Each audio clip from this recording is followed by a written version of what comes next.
Edmund Kemper. Uma jornada sombria.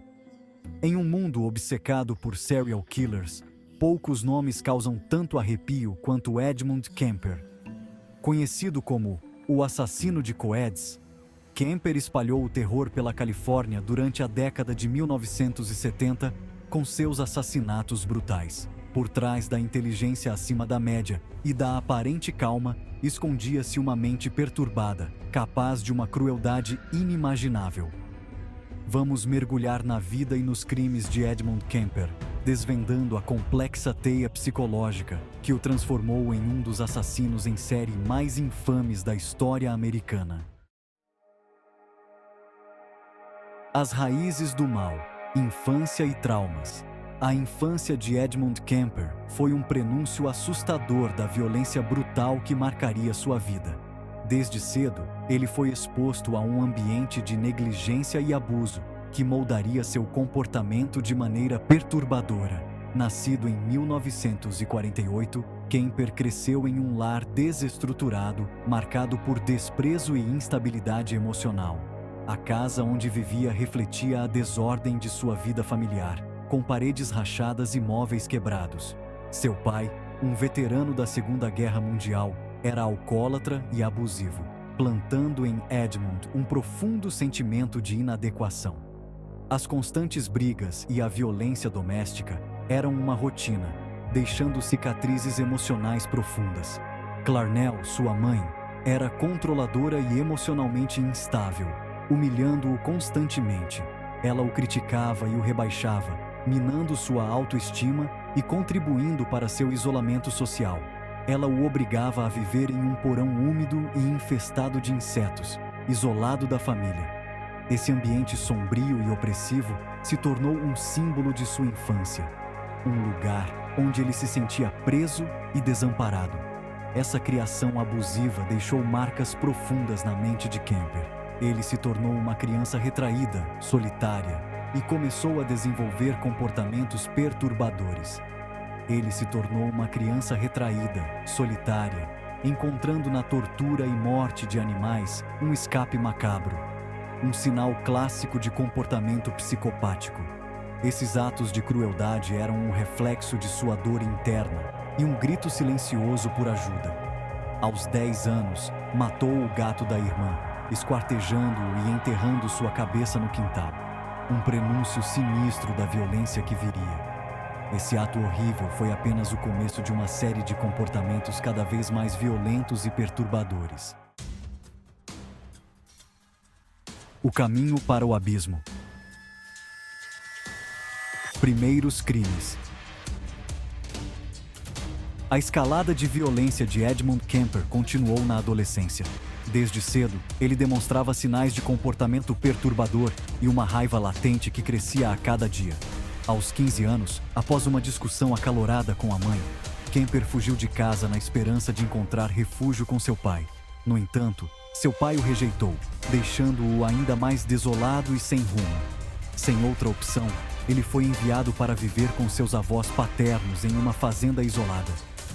Em 27 de agosto de 1964, após uma discussão intensa com sua avó, Maud Kemper, ele a matou com um rifle que encontrou na casa. Quando seu avô chegou em casa, Edmund, temendo a reação do idoso ao descobrir o que havia acontecido, decidiu matá-lo também.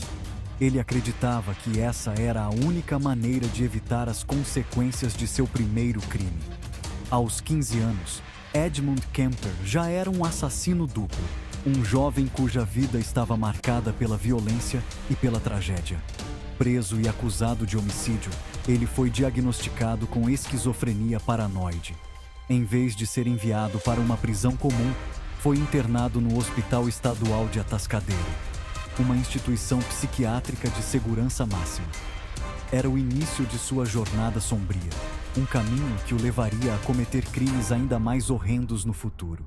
A história de Edmund Kemper estava apenas começando. As vítimas esquecidas.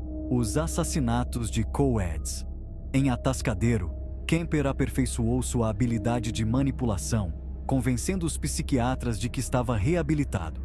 Em 1969, aos 21 anos, foi considerado curado e liberado sob a custódia da mãe. Livre e morando perto de uma universidade, Kemper desenvolveu uma obsessão por estudantes universitárias, vendo nelas a representação de tudo que desejava e não podia ter. Essa obsessão se transformou em uma fantasia distorcida de poder e controle, alimentando seus impulsos homicidas. Modus operandi: terror na estrada. Em maio de 1972, Edmund Kemper iniciou uma série de assassinatos que aterrorizariam Santa Cruz por quase um ano. Usando sua aparência imponente, charme superficial e um carro espaçoso, ele atraía jovens caronistas. Uma vez dentro do veículo, Kemper as levava para áreas isoladas, onde as dominava, torturava e assassinava. Seus crimes eram marcados por uma brutalidade chocante, incluindo necrofilia e desmembramento. Dentro da mente de um assassino. A psicologia de Kemper. A brutalidade meticulosamente planejada dos crimes de Kemper revelava uma psique profundamente perturbada, uma mente que operava com uma frieza calculada e uma precisão assustadora.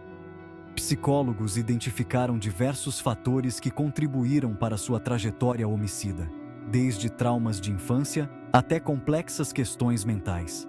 A infância abusiva e negligente, marcada por um ambiente familiar disfuncional, moldou sua visão distorcida do mundo.